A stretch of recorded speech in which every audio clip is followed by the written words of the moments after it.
welcome to Final Fights. I am Mark Hoffmeyer, and joining me is the man who fights. It's Norbert Morvan. I love this final fight in 30 Days a Night, Norbert. You have to. You have to. It was intense, and it was just 2 men enter, 1 man leave. And you know what I think was my favorite part of this final fight is that, so there's 24 total strikes, and it runs for just over 2 minutes. So it's 2 minutes and 7 seconds. And it's just a good in there, out there fight. I love the punching sound effects in this fight. So yes. when Hartnett approaches him, he says, Marlow, played by Danny Huston, the head vampire, he's burning the town. The character Josh Hartnett even has to save his wife and a little kid under a car, so he injects himself with vampire blood. So it's 2 vampires about to fist fight. And I like how he just walks up, and as he's walking up towards the vampires, the drums kick in. Dun, dun, dun, dun. Like this, it starts building you towards the fight. And what I like is Hartnett's character, they don't square off. He just walks up and jabs Marlow right in the face. It just punches him right in the face. Like, let's not talk. Let's get this on. Yeah, it's great. I love it. So Marlow even calls it the one who fights, and he just walks up and he lands this really cool. He lands 3 punches and a kick. But what I liked about the punches, I don't know if you noticed this, but they just sound like fist on flesh. They're not. Like a tiger roars when someone gets punched. Great Foley. This feels like fisticuffs, and it feels like I said, fist on flesh. And I liked how the vampires stood around. I liked how the fire was lit. Even the Epsom snow salt that they used, Epsom salt. Yeah, it was Epsom salt. It doesn't.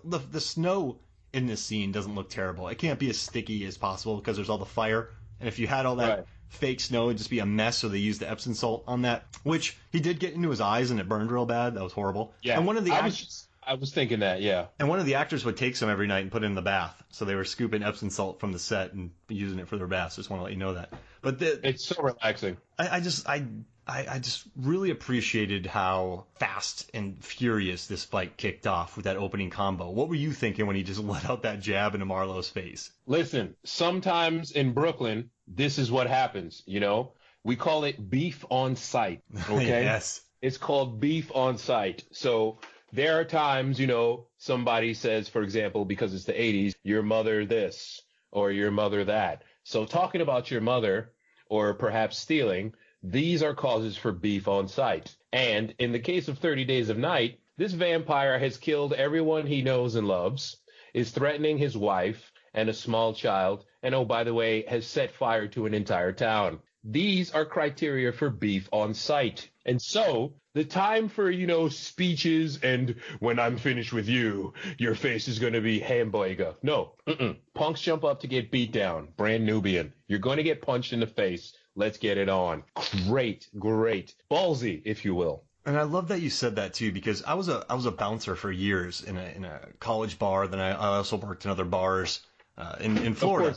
Of course it's in Florida, like the weirdest place in the country. So I've seen everything. But I love what you said about beef on sight, because as a bouncer, I was one of the nice ones. There's only like 2 of us working, one at the front door, one at the back. We were pretty relaxed, but we could take care of business. But you could see. Norbert, you bump into me, I have beer, you have beer, it spills. And you're like, hey, man, what are you doing? I'm like, what are you doing? Well, what are you doing? Well, you give me a beer, you give me a beer. I'm like, that's not going anywhere. I could go back to looking at my phone. Like, these guys aren't doing anything. It's the guy who slaps a beer out of another guy's hand, and then that's beef on sight, and then it's on. It is. It is. If you give guys time to circle each other, they'll just start peacocking. And that's nothing will happen. They're gonna Mark Wahlberg from the other guys. I'm a peacock. Let me do this. They're gonna you push me, you push me. So they'll just walk in and push them apart. I like that though. I always get caught off guard with this fight. So you get the cool build up. He puts the hood on so they don't see his vampire eyes. He walks up and just jacks him. Every time that gets me. I'm telling you, I always expect lead in Bloodsport, they kind of feel out and stuff, and none of the Rocky movies they don't. They just start punching each other. But this, I don't. Yeah, no one blocks. No one blocks in Rocky movies either. And I just love how he comes out with these cool punches and he lands like the sick kick.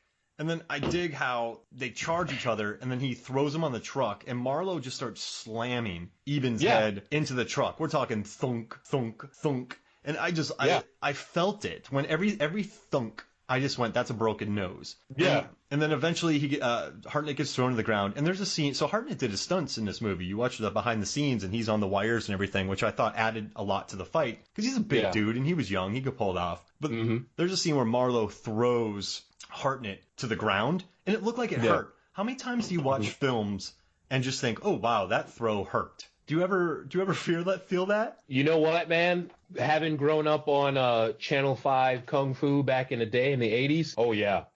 Sometimes it looked like Jackie Chan actually broke something, and then you come to find out, oh, he did actually break something, doing all those crazy flips. Definitely. And in this movie, yeah, Danny Huston is not holding back. You know, even though it's supposed to be stage fighting, quote unquote, he is trying to give Josh Hartnett Hartnett.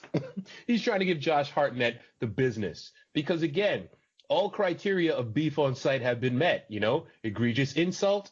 Check. You said something bad about my family? Check. You burned down my hometown? Check. And then, like you were saying, in the bar, you know, people are bumping chests and your mother this and what? You do it. No, you go, you know, and they're just bumping chests. No, none of that happens. You know when beef on sight is going to occur, you having been a bouncer, is when no one's speaking. None. It's eye contact and I'm walking towards you. Shoulders back, fists. At the ready. It's robot fighting time. Yeah, definitely. And I love watching people crumble when they realize that there's beef on sight because then they're like, oh, no. And then it just got real. Yeah. Suddenly, this is not the fight you were looking for as you wave your hand in the Jedi way. No, yes, it is actually. It's on, baby. It's about to go down. You know what? The smoke is here. Yeah. Beef on sight, brother. I was doing some research on this, and the stunt coordinator on this, and the guys who helped coordinate the fight. His name is Alan Poppleton, and this dude has worked on he worked on all the Lord of the Rings movies, and then he moved on to Kingdom of Heaven. He was Orlando Bloom's stunt double in that, and then he moved on. So he was a stunt coordinator in 30 Days a Night. He moved on to Avatar. And then he went on to Spartacus, Gods of the Arena, tons of fights. He was a fight supervisor on that. Then he got in with Jason Statham, did Killer Elite, Hunger Games. He was a fight coordinator, stunt coordinator on Hunger Games, Expendables movies. Then he moved in with started working with Jason Statham on Parker and all these. He did Evil Dead, Wolverine, Hercules, San Andreas, and then now he's Dwayne Johnson's guy and Jason Statham. So he did Hercules, San Andreas, Central Intelligence, Mechanic Resurrection, Rampage, Skyscraper, The Meg, Jungle Cruise with Dwayne Johnson. So this guy knew what he was doing for this fight, and this stunt crew throughout the movie was more than up to it. And I thought it was this fight, it's only about 2 minutes long, but I don't think it needs to be any longer. What about you? No, man. No. Some movies the fight drags on. This movie, this is to the point. It's short, it's brutal, and it's very physical. It's not about technique. Though granted, the reason why Marlow has the upper hand in the beginning is because he's had the vampire powers for far longer than Josh Hartnett. And he gets. But you figured. Sorry. Go ahead. Oh no, he gets a little cocky, right? He gets confident. Yeah, he's like, this friggin' guy. He's gonna come step to me. That's another element of beef on sight. The one guy who's just like, I've had enough. I'm now gonna punch you in the face, and the other guy just says nothing. He's just sneering, like, okay, yeah, sure, do it, but no words. This is all portrayed between eye contact with these two guys. So Danny Huston, he knows what he's doing. He's had these vampire powers for centuries. He knows how to do that awesome flip on the ground that he does after he gets knocked down. Oh, that's so cool. And then the slow motion walk with the fire in the background. Right.